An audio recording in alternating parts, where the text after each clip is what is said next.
My father had 10 brothers and sisters. One passed at the age of 11. Another passed at birth. And another was named Helen. Helen had been married to her childhood sweetheart, Morris, for many years. Morris owned one of the very first drive-through movie theaters in America. He and Helen had several children. The first was Rosalind, who married McCabe James. The second was Sandy, who worked for Hallmark gift card. And the third was Philip, who ended up 3,000 miles west in Humboldt County, the marijuana capital of the world.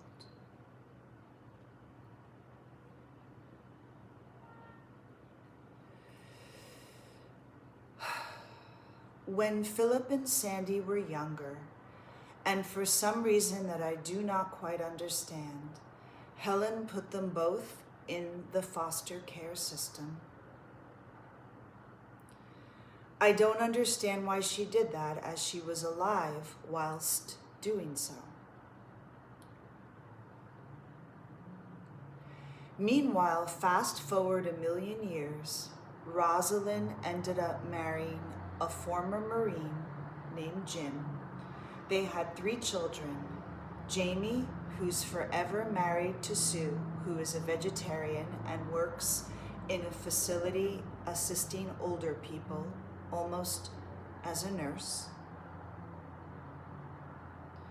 Jamie has the unique ability to sit down at the piano and play any melody you ask him without any formal training.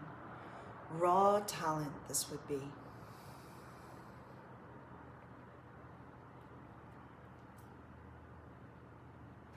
Jamie's sister, Jennifer, is married to a dude named Mark.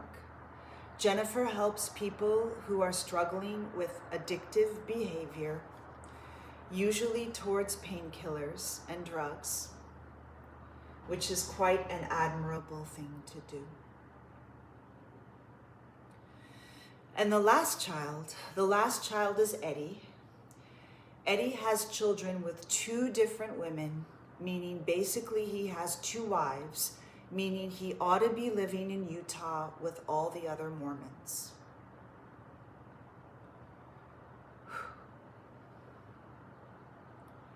Jamie told me that when their father was a Marine, he was once sent to the brig because he was misbehaving. He said everyone else in his platoon was sent out to war.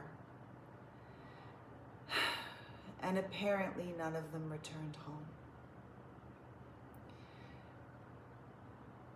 So somehow Jim's being disobedient saved his life.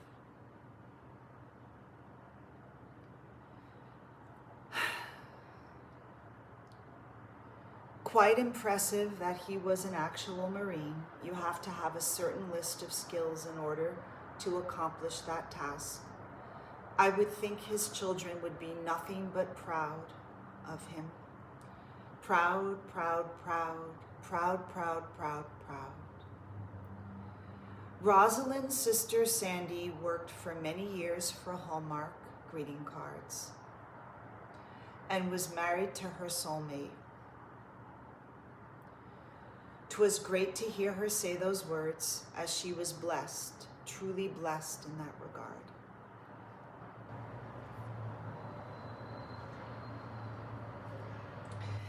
The last child is Philip.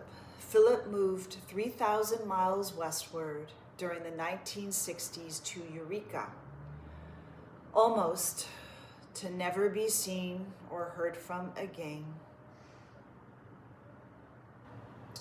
The only glimpses are that he had 3 children. One of them moved all the way back to the East Coast and was involved in the wine industry, the company of Totally Wine. Another lives with her husband and her children on a yurt on her parents' property. And yet another vehemently declared that he was gay. His name is Eliza, and he committed to disappearing from the family. My understanding is that he went to become a photojournalist there in San Francisco. I'm wondering if drugs of any kind play a role in his vehemence, enabling him to dig his heels further and further into the ground below, so as to make him committed to disappearing forever and ever from the people who brought him here onto the earth and who so desired to maintain a careful relationship with him. This ghostiness that he chooses to harbor is unequivocally tainted with elements of darkness. And they are not on the end of the recipient, they are on the end of the running away person. Can we cancel ghosting? Can we please make it illegal here in America? Eliza was and is on the run forever. My guess is that whatever partners he may have nothing to do with his botheredness. And yet at moments, because he chooses to brew and simmer, those folks may possibly be the recipients of that off-kilter, off-base energy.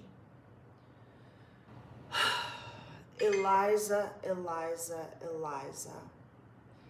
You should just wait out the 3 months and pay the $300 that it takes to get a new name.